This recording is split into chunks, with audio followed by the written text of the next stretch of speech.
Kisah nyata balas dendam seringkali didorong oleh rasa sakit hati mendalam akibat ketidakadilan atau kehilangan orang tercinta, yang berujung pada tindakan ekstrim. Ya, kali ini kami akan menceritakan satu kisah balas dendam yang menggemparkan Jerman pada tahun 1950 sampai 1996.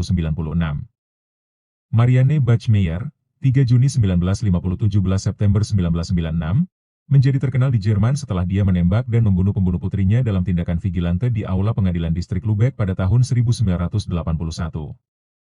Kehidupan awal. Marianne Bachmeier dibesarkan di Sarstedt, setelah orang tuanya melarikan diri dari Prusia Timur. Ayahnya pernah menjadi anggota Waffen-SS. Orang tuanya bercerai, dan ibunya kemudian menikah lagi.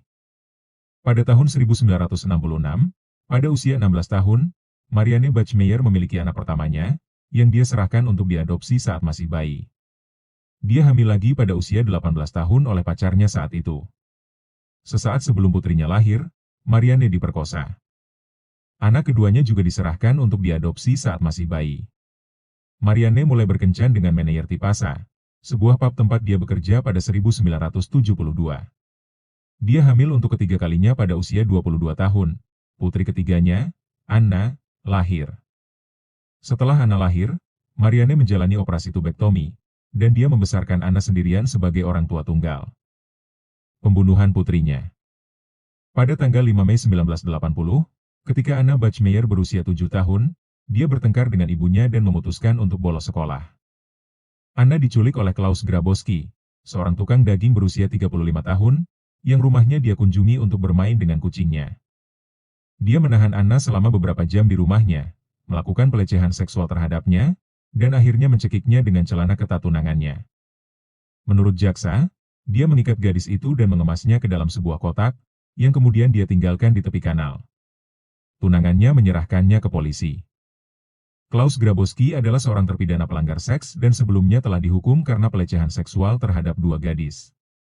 Pada tahun 1976, dia secara sukarela tunduk pada kebiri kimia, meskipun kemudian terungkap bahwa dia menjalani perawatan hormon untuk mencoba membalikan pengebirian. Setelah ditangkap, Grabowski menyatakan tidak berniat melecehkan Anna secara seksual.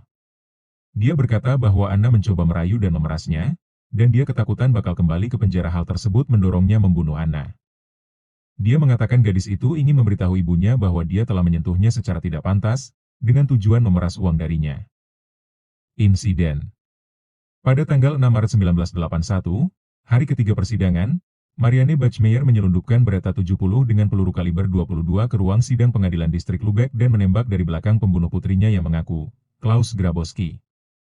Dia mengarahkan pistol ke punggung Grabowski dan menarik pelapuknya 8 kali. 7 tembakan mengenainya, dan striker berusia 35 tahun itu tewas seketika. Ini mungkin kasus keadilan main hakim sendiri yang paling terkenal di Jerman Barat.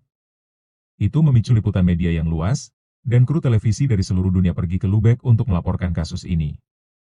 Sebagian besar penduduk menunjukkan pemahaman atas tindakannya.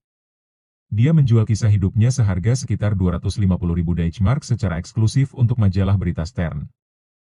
Hukuman. Pada 2 November 1982, Marianne Bachmeier awalnya didakwa di pengadilan atas pembunuhan. Belakangan, jaksa membatalkan dakwaan pembunuhan. Setelah negosiasi selama 28 hari, Dewan menyetujui putusan tersebut. 4 bulan setelah pembukaan persidangan, dia dinyatakan bersalah pada tanggal 2 Maret 1983 oleh Kamar Pengadilan Sirkuit dari Pengadilan Distrik Lubeck atas pembunuhan dan dijatuhi hukuman 6 tahun penjara karena kepemilikan senjata api yang tidak sah tetapi kemudian dibebaskan setelah menjalani hukuman 3 tahun. Pindah ke luar negeri. Marianne Bachmeier menikah pada tahun 1985 dan pada tahun 1988 pindah ke Lagos, Nigeria, dengan suaminya, seorang guru. Mereka tinggal di kamp Jerman tempat suaminya mengajar di sekolah Jerman. Mereka bercerai pada 1990 dan dia pindah ke Sisilia. Dia didiagnosis menderita kanker di Sisilia, dan kemudian kembali ke Jerman. Kematian. Pada 17 September 1996, dia meninggal pada usia 46 tahun karena kanker pankreas di sebuah rumah sakit di Lubeck. Sebenarnya keinginannya untuk mati di rumah angkatnya di Palermo. Sebelum kematiannya, dia meminta reporter NDR, Lukas Maria Bohmer, untuk menemaninya dan memfilmkan tahap terakhir hidupnya. Dia dimakamkan di kuburan yang sama dengan putrinya Anna di kuburan di Lubeck. Ya itulah cerita Marianne Bachmeier. Balas dendam tidak akan menyelesaikan masalah, justru itu hanya akan menambah masalah. Karena setiap perbuatan sudah ada konsekuensinya. Apa pendapat kalian tentang cerita tersebut? Coba tulis di kolom komentar. Dan terima kasih kepada kalian yang sudah menonton sampai akhir. Sampai bertemu di cerita lainnya.